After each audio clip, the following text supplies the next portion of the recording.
Untuk Anda para pemula, sudah ada 2 buah video yang kita buat khusus untuk Anda. Berikut ini ada beberapa tips lagi untuk Anda para pemula yang penting sekali agar kolam koi Anda lebih bisa dinikmati.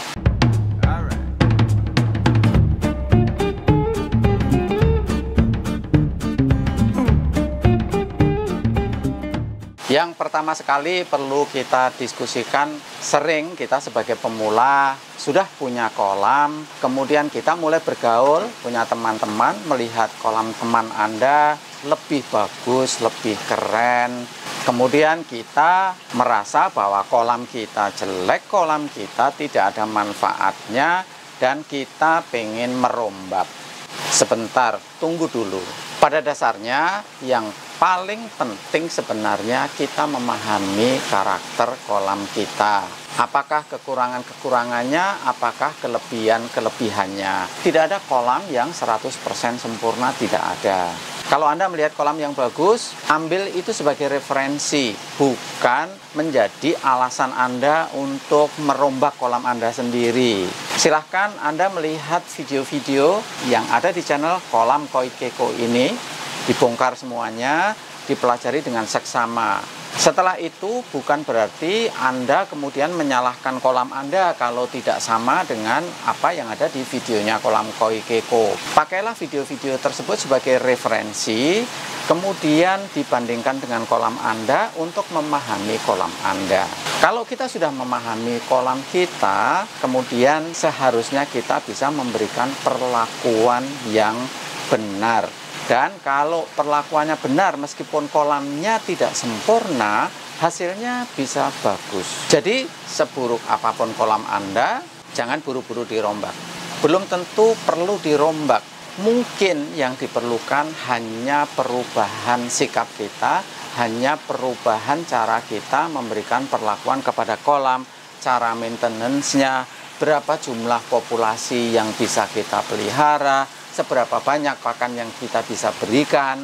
Beda lagi kasusnya kalau memang Anda sudah benar-benar terobsesi dengan kolam yang lebih besar, yang lebih bagus, yang lebih canggih, biar bening celing, dan budget kita memang memadai, silahkan saja. Tetapi tetap untuk membuat kolam baru, silahkan dirancang dengan cermat, sebab kolam tidak ada cerita. Kalau sudah jadi kemudian direnovasi, hampir pasti memperbaiki berarti bongkar total. Sekali lagi, nggak usah buru-buru, santai.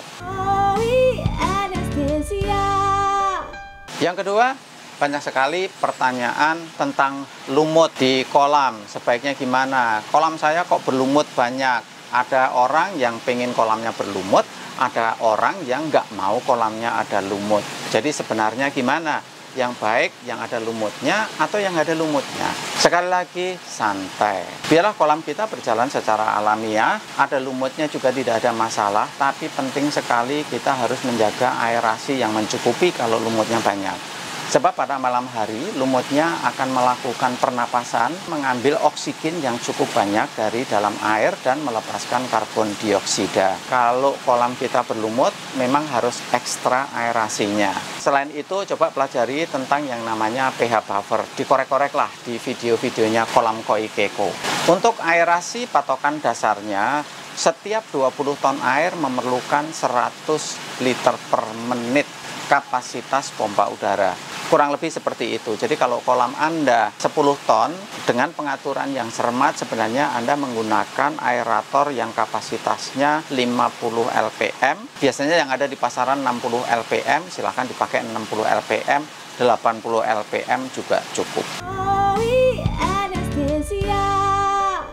Yang ketiga, sering sekali terjadi untuk melakukan penghematan sumber daya, khususnya listrik. Ada beberapa orang yang mematikan sebagian peralatan kolam pada malam hari atau pada waktu-waktu tertentu. Misalnya aeratornya dimatikan, nanti dihidupkan lagi. Atau salah satu pompanya yang dimatikan, nanti kemudian dihidupkan lagi. Hal seperti ini terlarang. Kolam koi yang merupakan sebuah ekosistem tertutup ini, begitu beroperasi sudah akan membentuk sebuah ekosistem yang mapan.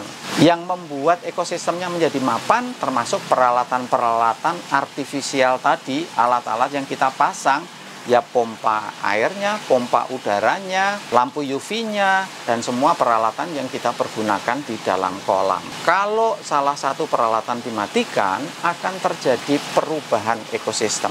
Akan ada parameter air yang berubah. Perubahan-perubahan semacam itu tidak disukai oleh koi. Mereka menjadi tertekan, mereka menjadi stres. Kita tidak bisa melihat secara kasat mata, tetapi koi kita ini sangat merasakan setiap perubahan kecil yang terjadi di dalam air, dan itu tidak baik untuk mereka.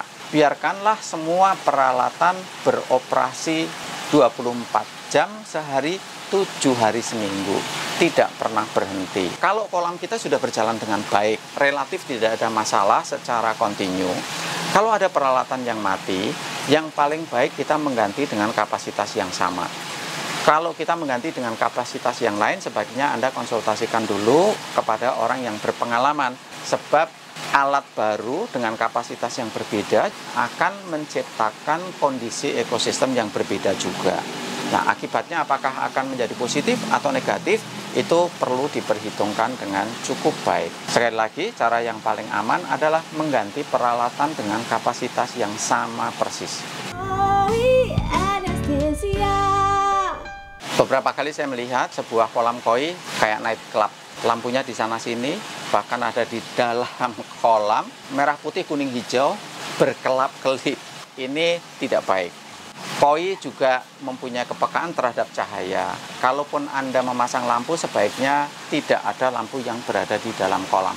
Lampu yang ada di luar kolam boleh, agar kita bisa menikmati koinya pada malam hari.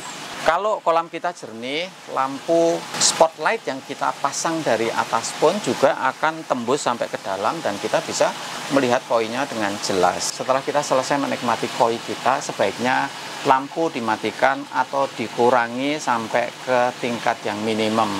Koi juga perlu beristirahat. Buktinya di tempat saya ini, kalau malam hari waktunya mereka beristirahat, lampunya saya nyalakan, mereka juga cenderung mencari tempat-tempat yang terlindung dari cahaya. Artinya mereka memerlukan tempat yang tenang untuk beristirahat.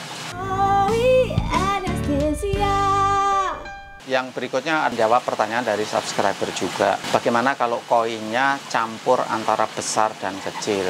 Sebenarnya sih tidak ada masalah apa-apa, tetapi perlu dipertimbangkan perilaku koi yang besar dan kecil cukup berbeda.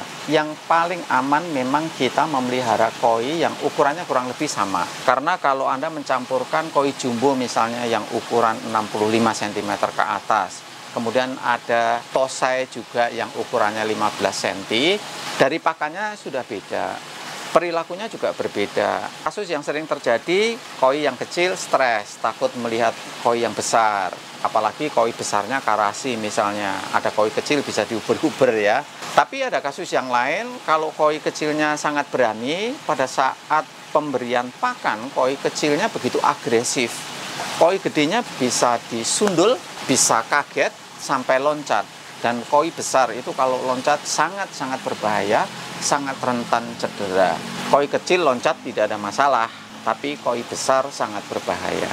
Mencampur koi antara yang besar dan kecil harus hati-hati, kalau terpaksa harus dilakukan. Yang paling aman memang kita pelihara koi yang ukurannya kurang lebih sama.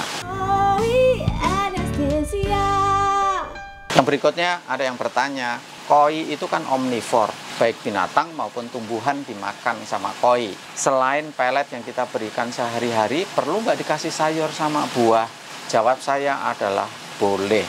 Silahkan saja kalau Anda mau kasih semangka, kasih pisang, coba kasih durian kalau mau, ya nggak apa-apa gitu ya, sejauh mereka mau makan. Tapi sebenarnya buah dan sayuran nilai nutrisinya tidak terlalu tinggi untuk mereka. Kalaupun ada manfaatnya untuk mereka, sebenarnya memang lebih sebagai hiburan saja untuk memberikan suasana yang alamiah agar mereka bisa memenuhi naluri alamiah mereka sebagai makhluk yang omnivor. Untuk kita fun juga kok, kalau koinya mau makan durian, kita suapin durian, silahkan aja. Kalau nggak, kirim aja ke saya lah duriannya ya. Jadi jawaban saya diberi buah sama sayur, perlu atau tidak? Jawaban saya boleh. Perlu atau tidaknya silahkan dipertimbangkan sendiri berdasarkan penjelasan-penjelasan saya tadi. Paman dan Bibi, para pecinta dan peminat koi, dari beberapa hal yang kita diskusikan tadi, sebenarnya yang paling ingin saya tekankan adalah kalau kita punya kolam, tidak usah buru-buru kita mengatakan bahwa kolam kita jelek. Tidak ada kolam yang sempurna, kolam saya pun juga mempunyai banyak sekali kekurangan. Yang paling penting kita pahami karakter kolam kita. Kemudian kita memberikan perlakuan dan pemeliharaan terhadap kolam kita dengan cara yang pas. Tidak ada dua kolam koi yang sama persis. Santai aja, enjoy what we have. Paman dan Bibi, para pecinta dan peminat koi, saya Keko. Terima kasih banyak. Semoga koi-koi kita berbahagia. Ciao.